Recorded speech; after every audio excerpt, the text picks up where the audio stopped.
Hello, hello. Thanks for joining us for the Universal Staking Day here today, and thanks for Party Action people for organizing and all the teams that spoke today on the panel. It's been a great effort and been a great day here in spring in Buenos Aires.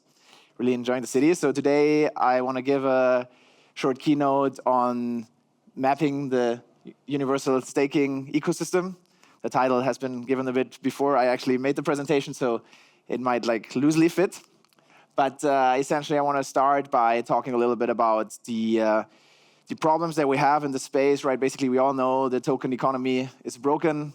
You can guess the chart of the project. I'm not going to reveal it here, but I guess we have seen a lot of launches that go kind of up a little bit and then are basically trending down to zero very shortly after launch. And I believe there's obviously some questions around just PMF for these tokens, but there's also just things that basically these tokens are not really used in the economies of the projects. They're detached. There's no closed economic loops, and also there's obviously some predatory practices in the space overall relating to tokens. So a lot of deals are made, and once the token launches and it's unleashed upon retail, a lot of value was already extracted, or the price have been brought up so much with unrealistic expectations that there's no more upside there. So I think this has been a major theme over the last few weeks and months that we've been witnessing, but I think we can do better. So basically what universal staking is all about, so today is Universal Staking Day, it's about actually bringing utility to the tokens, creating closed economic loops, creating alignment between the token and the use case that it secures, and especially also capital efficiency. And this is a real topic that we are extremely focused on in Symbiotic, basically creating ways of using tokens in different use cases and creating capital efficiencies through that. Again, it's about any asset, so you can use your native token in the Symbiotic framework. You can use yield-bearing prime collateral, such as STETH or Bitcoin. There's customizable vaults. You can create custom lockup lengths, so many use cases require different types of lockups for their tokens. So often, if you use collateral, you want to make sure it's available for slashing. There might be resolving periods, grace periods for when decisions are being made, if the collateral should be taken or not.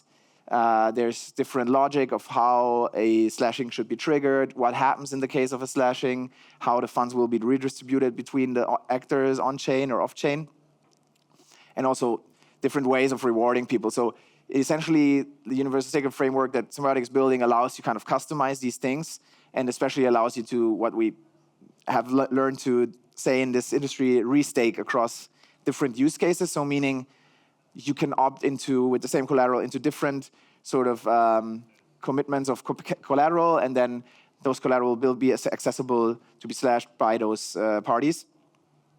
And some of the use cases that are available for this is one on the infrastructure side, interoperability between chains, obviously app chains itself, staking mechanisms for chains, oracles, but more recently we've seen a lot of underwriting use cases more purely in DeFi, using collateral as a sort of backstop or tranche for covering risks on chain.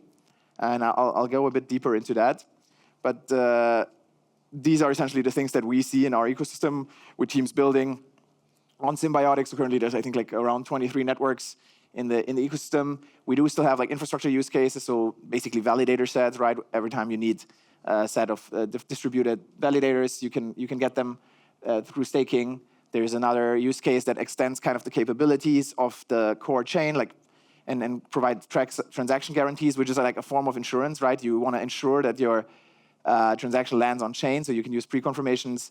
And the way pre-confirmations is using the collateral is essentially ensuring that if the validator doesn't include the transaction, it can be slashed. So we're seeing more and more of these methods. So you can use it on chain, also, for example, to underwrite short-term solver loans. So the cap model is, for example, very interesting here, where the delegators underwrite basically borrowers that create yield strategies and bring back yield to the protocol and can be slashed if they default.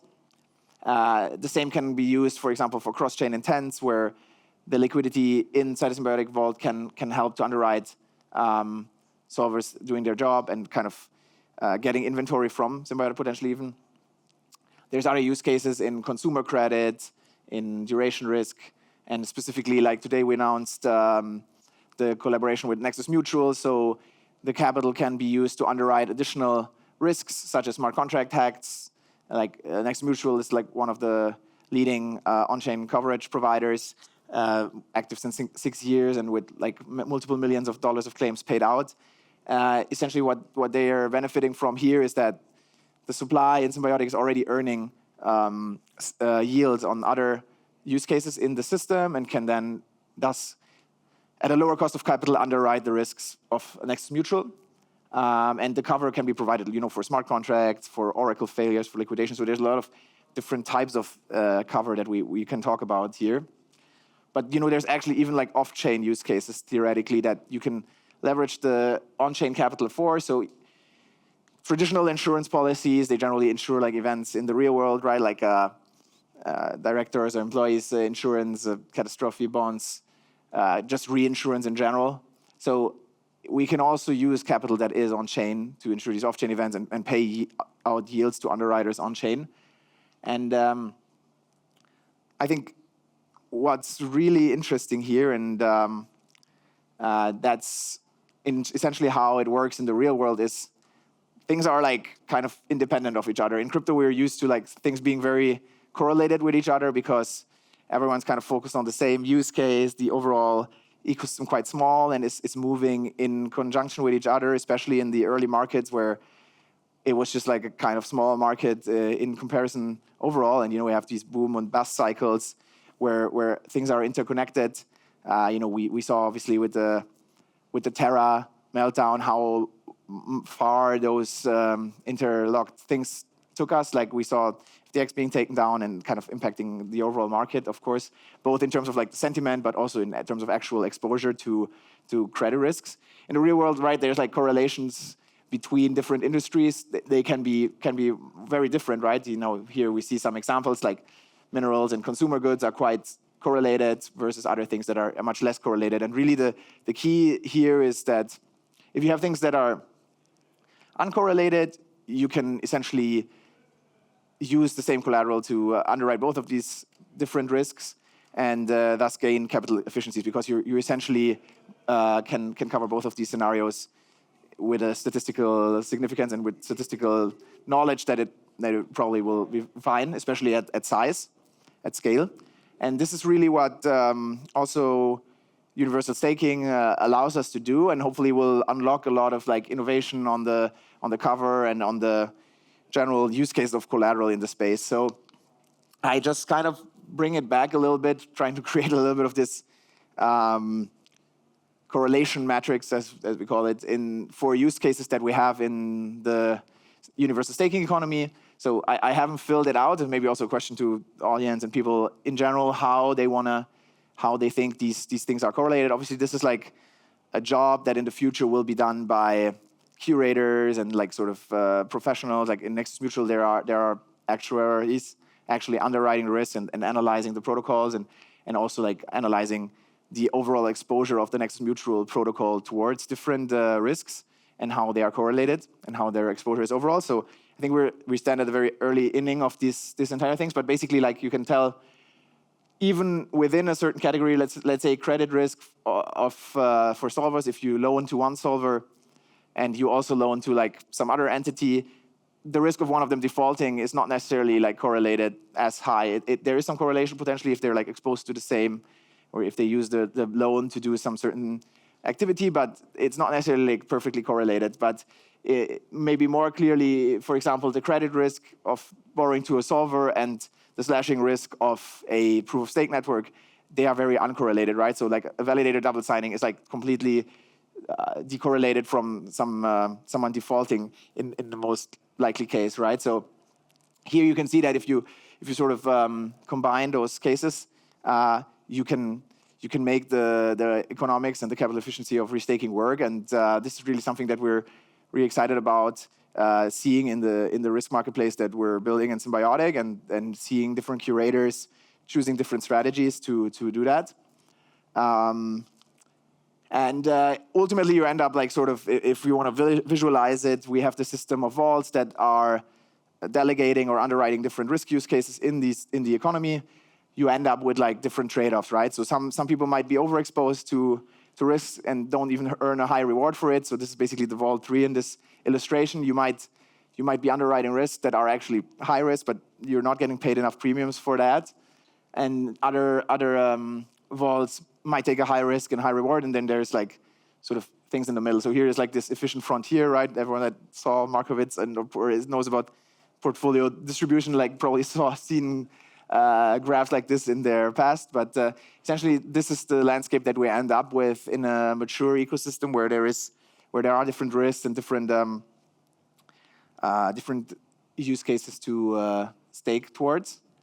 And I think that's pretty much what I wanted to like focus on today. So essentially, highlighting again what we've learned about restaking and this ecosystem in the past, and how correlated risks work, and now a little bit for just how it looks in practice on Symbiotic right now in the ecosystem. We currently have 21 networks live. Most of them are actually still like infrastructure use cases, like intent networks, interoperability, some prover networks. But there are starting to be these DeFi use cases that are starting to appear, like CAP, which is a stablecoin with credible guarantees, where the borrowers are underwritten by the state capital in the vaults of Symbiotic and Eigle also. And there is another use case like with Nexus Mutual that we announced today, where basically the funds in the vaults can supply underwriting capabilities for cover from the Nexus Mutual protocol. So currently, this is all things that are live or coming to be live. We have over 20 different collateral assets in the system, mostly like staked ETH or other yield-bearing ETH alternatives, but also like Bitcoin, some native tokens such as Hyper token, the Spark token, and other tokens that from teams that want to like secure their own infrastructure with their own native tokens. We have 71 different vaults. There's been 0 slashing so far. We paid out 1.3 million in rewards out since August 25. So this is both across like the native token staking as well as the risk use cases. And we can see this is actually like real yield. So some of it is inflation from tokens that projects issue, but there's also like real yield generated by the risk underwriting. And I think this is like a first. We haven't seen that in the restaking on economies so far. So we expect this to grow a lot in the coming months and years. And then the restaking ratio, which essentially that shows the level of reutilization of collateral within Symbiotic ecosystem. So across the 21 networks and these 71 vaults, a single dollar is kind of reused 3.05 times in the across different use cases. So this is a metric that we're tracking closely and that we're like following to see how risk is shared across the use case and how this evolves. And we also have like the current points program and the system of incentives that sort of targets this ratio. So you can see that the curators are responding to the incentives and are doing things there. And I think this economy will like evolve more and more. So like please follow along. We do have like Dune dashboards on this as well. And yeah, hope you learned something here today. And then feel free to grab me or others if you find us here at DevConnect in Buenos Aires. We're always keen to learn about other use cases that might be requiring underwriting or decentralized infrastructure. And thanks so much for being here today.